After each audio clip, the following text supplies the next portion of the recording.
Hi, Steve Gordon here, your friendly neighborhood Port Hueneme carpet repair expert. And if you found this recording, it's probably because you're somewhere around the Port Hueneme area and you need your carpet fixed. So if you have questions about carpet stretching or patching, anything to do with carpet to floor transitions, pet damaged carpet, maybe Berber carpet repair, or any one of a lot of other different topics that are related to carpet repair, well, you've come to the right place. I'm going to answer all your frequently asked questions and we'll take care of all of that.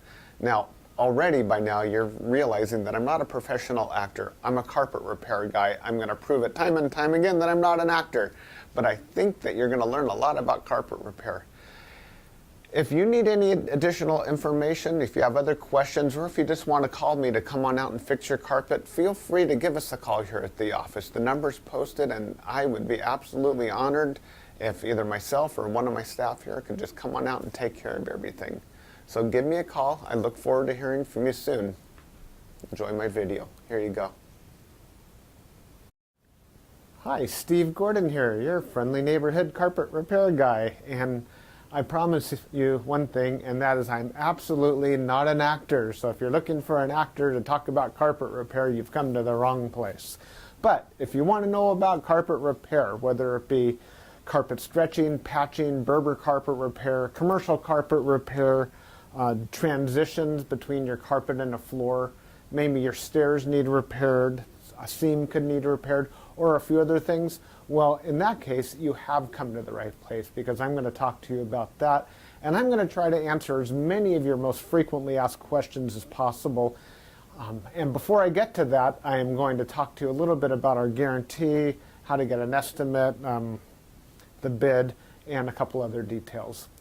So, I hope you enjoy my recording, and please be patient with me because I don't have a script. I've got a dozen notes here to go off of, and it's just going to be right off the top of my head, and I'll try to really just answer all the questions I can ahead of time so that you have a little bit of education when you call us, and I certainly hope you do. So first, I'd like to talk about the guarantee.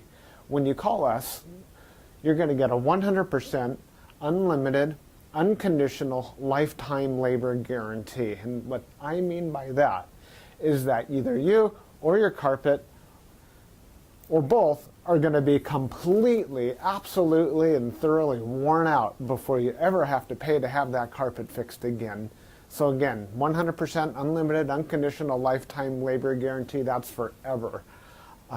How you get your estimate in the first place is after you watch this recording, give us a call here at the office, and we're going to give you something like a phone guesstimate. We'll give you an idea of what you might expect to pay. We might tell you something like between $150 and $300, or we might say between $200 and $400, or something like that. We're not going to know exactly, or even not even all that close, how much it's going to cost to have us fix your carpet for you. So if you feel like we're in the right sort of price range, then we're going to schedule an appointment to come on out and actually give you an absolutely free, no obligation bid. At that point, if you feel the bid is fair, and I'm sure you will because it's our business model to give you a fair price so that we could do the job right then and there all in one trip. We would really love to just do it in one trip. Now, I understand that sometimes you need to get a bid on one trip and then come back at a different time, have us come back at a different time to actually do the work. But by and large, it's normally best to just get it all done all in one trip, and that's how we'll give you the best price as well. After all, driving out to your place once is going to be less expensive for both of us than it would be to drive out to your place 2 or more times. Now, another thing about the absolutely free, no obligation bid is at that point, we're going to actually have an opportunity to see the work. We're going to see exactly what needs to be done because you see, when you call us on the phone, even though you think you've explained the situation thoroughly, it's very likely that either myself or one of my assistants here that helps me answer the phone won't really understand exactly what we're dealing with until we actually see it. And so that's why we really do want to come out and give you a bid in person. And by the way, if you don't like the bid, if you don't think it's fair, we're going to walk away absolutely empty-handed, and that makes us sad. So sad, because we want to be out there, we want to fix your problem, and put a check in our pocket and go off to the next one. After all, this is what we do for a living. This is how we feed our families. Speaking about money, please don't pay cash. We would really prefer that you pay with a check made out to Creative Carpet Repair, or use a credit card. You can call in the office with a credit card. So cash, it's against the agreement I've made with all my contractors. Now, if you work with me directly, if I'm the actual contractor that shows up to your house and you want to pay me cash, I'm happy to take it. But for any other contractor throughout my entire company, please don't pay cash. Now, I want to talk a little bit about the carpet repairs. I've got a little bit of housekeeping out of the way. Let's talk about carpet stretching. Most people wonder why their carpet is all rippled up. So if you look out at your carpet and you see more waves than the ocean, or it's more rippled up than you can believe, and there's peaks and valleys in your carpet and you're getting seasick just looking at it, or if it's a trip hazard, there's a real good chance that your carpet was never stretched in tight enough to begin with. You see, whoever stretched your carpet the first time around more than likely didn't use a power stretcher. Now, what a power stretcher is a pole that it butts up against one wall on one side of the room, and this pole runs all the way across the room to a head that's on the other side. And when we push down on this handle, the carpet gets stretched, and it gets stretched so tight that we have no doubt at all that we're going to be able to live up to that unlimited, unconditional lifetime waiver guarantee. That carpet will never ripple up again. You have my absolute word of honor on that. And if I'm wrong, we'll do it again for no charge at all. When we stretch carpet in a room, it's always best to have the room completely empty. We can empty the furniture out of the room for you if that's what you need, but more often than not, the customer will want to get as much as possible out of the way. Now, don't strain yourself. Don't go moving a giant king-size bed or a dresser that weighs, more than 10 elephants. That's not cool. We have special tools. We have these sliders that we can put underneath the legs of the furniture. So even if your dresser weighs a couple hundred pounds and is harder than heck to move, we get those sliders underneath there, and we can move that stuff around if that's what we need to do. So don't strain yourself moving the furniture. Also, if you have a king-size bed and it's just completely unreasonable for whatever reason to move that bed, quite often we could stretch the carpet in that room without moving the bed. It's a lot more work. Those poles that I spoke about, they go actually underneath the bed, so we stretch the carpet right underneath the bed to the other wall. And it's a lot harder. It takes us a lot more time and effort, but it can be done. So that's a little bit about carpet stretching. We use a power stretcher. We don't just kick it in with our little Susie Homemaker little knee kicker, and it leaves a little bit of extra carpet at the end. We cut off that excess, and you'll see how much carpet we cut off when we're done.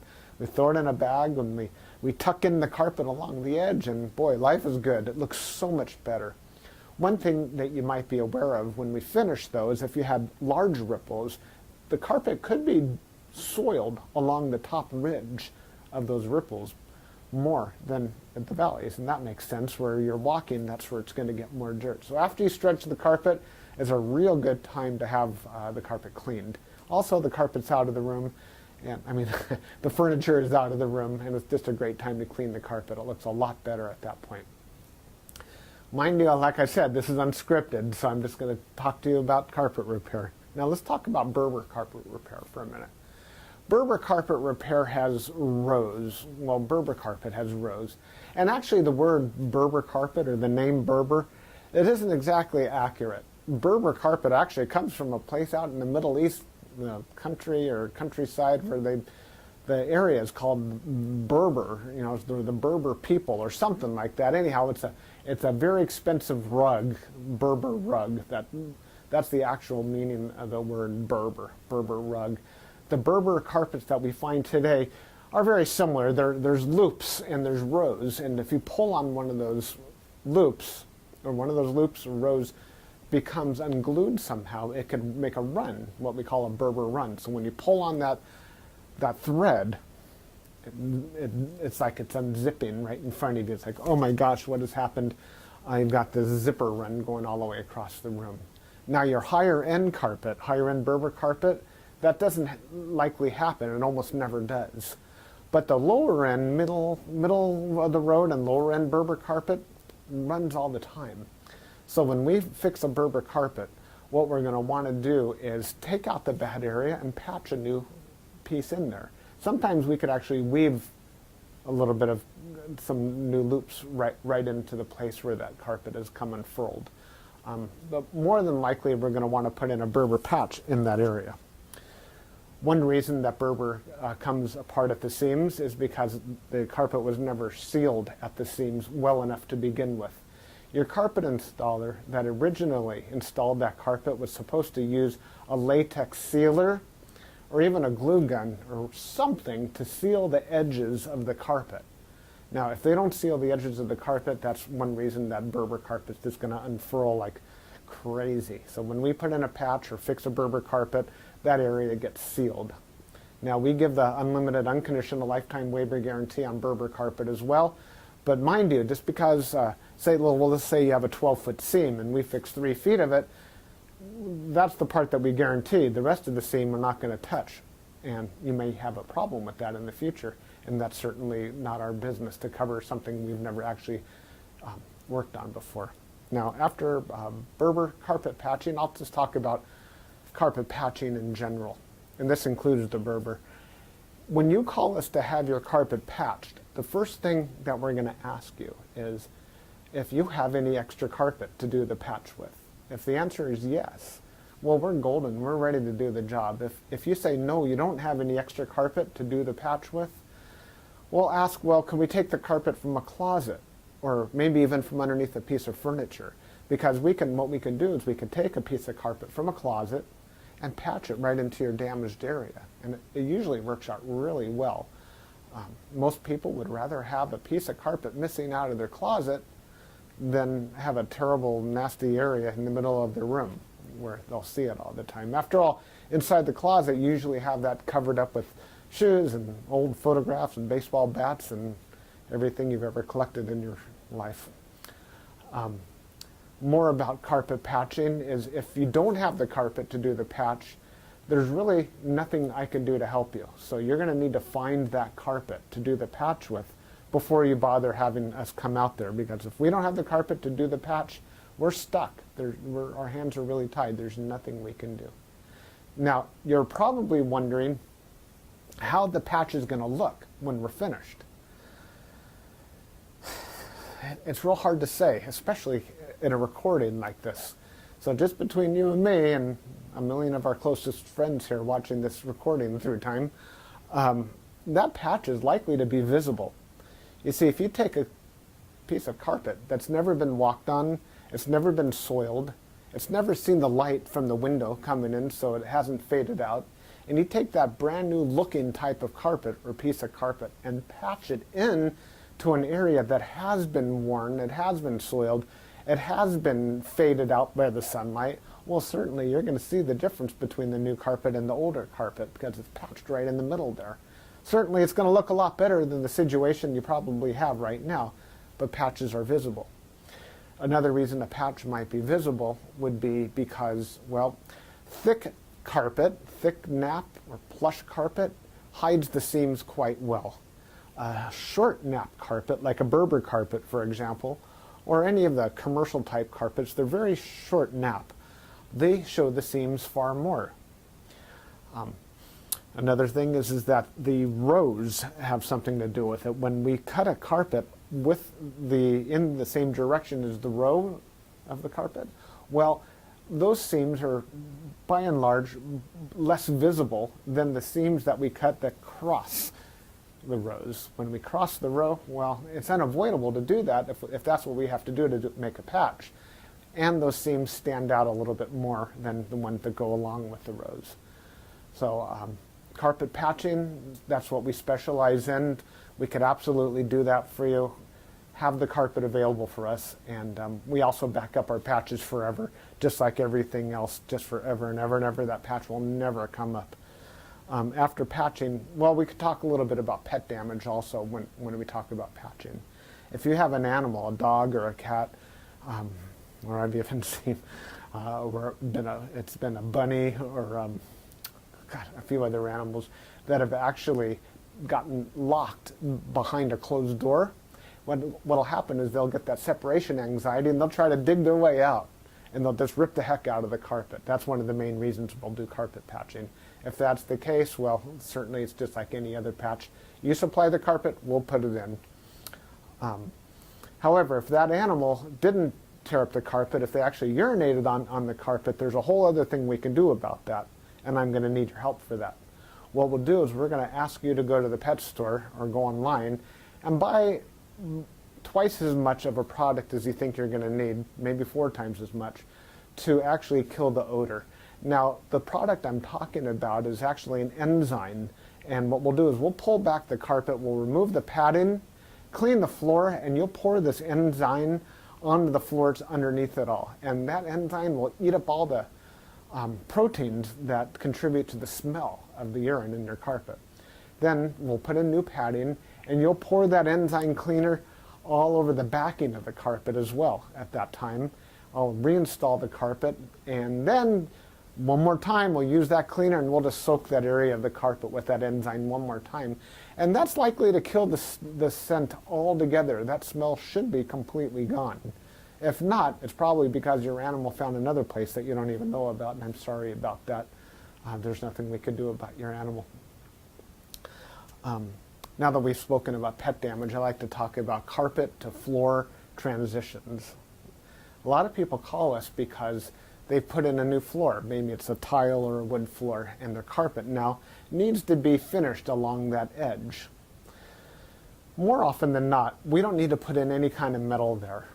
There's a lot of different types of situations where you do want a metal. If you have an apartment building and you want the carpet to last a long time between the carpet and, say, for example, a linoleum floor, we could put some metal there. There are flat metals. They're the type of metals that they're called, I've called them beat-down metals before. I'm not sure exactly what they're called. Beat-down metals, they're golden, they're silver, and the carpet goes right in there and it gets hammered down. Gives a nice clean edge, and it protects the edge of the carpet for a very long time. But if you're like most homeowners, that's not why you're calling us for a transition. You're calling for the transition because you just put in a nice marble or travertine floor, or maybe a wood floor. And so what we'll do with that is we're going to pull back the carpet and put in a new tack strip right up alongside that floor. Now that floor is going to be holding the place as if it were a wall. So here's your floor, here's your tack strip right in front of it. We're going to pull the carpet over that tack strip and tuck it in right there. So all you're going to see is a nice smooth transition between the carpet and the floor. Now, many times when you put in a new floor, it's important to put in some work into the subfloor underneath, and that might include using hardy backer or some other type of material that raises the floor up even higher than it would have been. So let's just say, for example, you've got a 1/2 inch new tile and another 1/4 inch of underneath there of a hardy backer, or it could even be more. It could be 3/4 of an inch altogether, or even more, that is higher than the carpet. That's extreme. It's usually not that high, but let's just say it is. If we just bring the carpet up and end it right there, well, you're going to stub your toe against that thing. You're going to be cursing to holy high heaven every time you do that. It's just not fun at all. Trust me, it's not. You'll understand if you ever do that. What we're going to want to do in that case is one of 2 different solutions. We're going to do 1 of 2 solutions. One is we could pull back the carpet quite far and use a product like a Fix-All, which is a very fine cement type product. And we're going to feather in a nice ramped area, so we raise the level of the floor slowly up to meet it. What's great about that is the floor and the carpet will be at the same level, then you won't stub your toe. What's not so great about that is when you're walking up that little ramped area, well, you feel like you're walking uphill. There's really no way around that I know of outside of pulling out all your carpet and floating a whole new layer of concrete, self-leveling concrete on the entire concrete floor and underneath. That's a lot of work. It's possible that would be the perfect way to do it if I were working on a $10 million home in Beverly Hills. That's probably what I would be doing. I would be raising the entire floor to be level with so the carpet could be level with the floor. But here in the real world, what we'll normally do is rise it up with some fix-all, or we could do it even easier. We could use shingles, cedar shingles. Cedar shingles are about that long, and that makes a nice little ramp up, and it normally works just beautifully. It's quick, it's easy, we can get it all done in one trip. So we're going to raise the level of the carpet right up to the level of the floor, and you're just going to be happy as can be about that. Some transitions are round, curved. Other transitions could be squared. There's 100 types of transitions out there. And if you look on the internet under carpet to floor transitions, you're going to see a lot of examples. Perhaps even on my website, you can see some other examples. And so when you call us, you can explain what you're dealing with, and that would help us with the program here. Stairs. So, do you have a problem with the carpet on your stairs? I did a job like this just today, where the cat had actually torn away the corners of almost every stair all the way up the stairway. The lady was not happy about this. My solution to this was that, well, first of all, I asked her, do you have any extra carpet? And the answer was yes. You can take the carpet out of a closet. And I told her, well, you're going to have carpet missing out of a closet. And she said, well, that's fine. You can put this carpet in the closet. So she had something that didn't match at all. And she didn't mind because, well, she just didn't care that the carpet in the closet didn't match halfway through. So I took the carpet out of the closet, and the first thing I did is I completely replaced the first two stairs, because after all, the first stair or two wears out faster than everything else anyhow, and those first two stairs were pretty trashed. Instead of just fixing the little corners, just replace the entire stair if you can. It'll make a world of difference to have something new there. With all the rest of the stairs, I just did these little bitty patches all the way up one side and all the way down the other, and it was just beautiful. I think it gave her probably another 10 years of life to her carpet to fix those stairs. Another thing you could do with stairs, what some of my customers have done, and I love this idea, is replace the entire stairway by, well, let me back up a little bit. Let's just say you have a 3 or 4 bedroom house, and it's the same carpet throughout the entire house, and your stairway is pretty much in the middle of it all. And if you replace the carpet on your stairs, well, it's going to be a slightly different color than the rest of your carpet, and that's going to look low class, and we don't like that, do we? No, we don't. What I would suggest in that case is that we take the smallest room in the house, maybe a small bedroom or nursery, and pull the carpet out completely from the smallest room in the house and buy new carpet for that room. Then we have maybe a 12 by 12 piece of carpet, and we can replace the entire stairway with that carpet. That way it matches the entire rest of the house except for that one room. That'll easily save you $4,000, $5,000, $6,000, $7,000 right there. And it's a lot less work too. So I like that idea. You get a whole new stairway. A lot of people, you walk in the front door and there's the stairway right there. If the stairs look bad, it's hard to recover from that first impression. So take my word for it. That's a really great way of going. Now stairs. Commercial carpet repair. If you have commercial carpet and that needs to be repaired, it either has ripples and waves or it needs a patch. If it's rippled, it might need to be stretched. We've already talked about carpet stretching. On the other hand, it might have a different issue. It could be your commercial carpet was glued down to concrete to begin with. If that's the case, what we do is we actually take a knife and we just cut right down the middle of those ripples, cut right down those bubbles, and we will re-glue the carpet right underneath there and smush it all down, and believe it or not, those bubbles are going to be completely gone. They might be completely invisible when we're finished. You won't even see where we cut it, because where we cut it is exactly where we put it back together. The carpet will be nice and tacky before we push it back down. It's a great solution. But if the carpet needs to be stretched, well, we have to get the power stretcher out, and we'll fix it up that way. Now, if your carpet in your commercial building, say you have an office, is because, let's just say that you removed a wall between two rooms. If that's the case, you may have a strip of carpet that's missing. It's always a great idea to just get a completely different color. So if you have blue commercial carpet, go get a piece of red or black.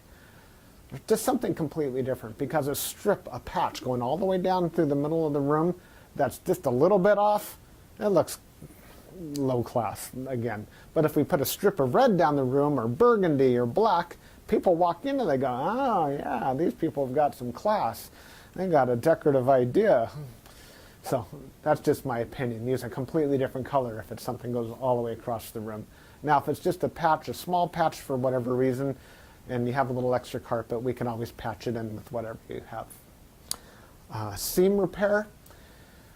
Good news and bad news. The good news about seam repair is that we can make your carpet so the seam doesn't keep getting worse. The bad news is that if it looks bad now, it's probably not going to ever look good again, regardless of what we do to it. Seams have to be done properly the first time. You see, when we seam a carpet together before it's installed, we'll use a straight edge and we'll cut down both sides of the carpet, and then we're going to seal the carpet on both edges, and then we're going to seam it together, and it'll be perfect. When it's completely cooled down, then we stretch it in. If we go back and try to open up the seam and cut that carpet off and try to bring it together, the chances of it ever looking better are right around 0.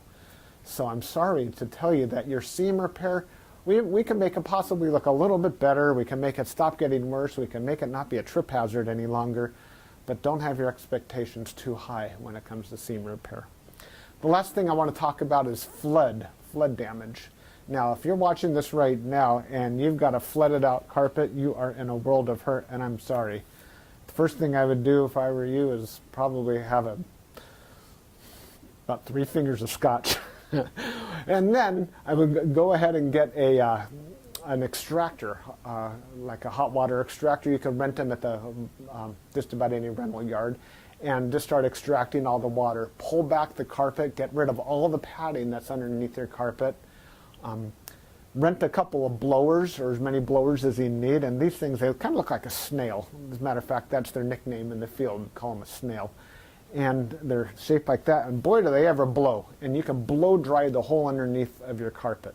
Set it up and get the carpet completely dry. At that stage, that's when you call us, and we can supply new padding, put a new pad, reinstall your carpet, clean the carpet for you if you're in an area that we do carpet cleaning, and life is good. You can put your furniture back and you'll be happy again.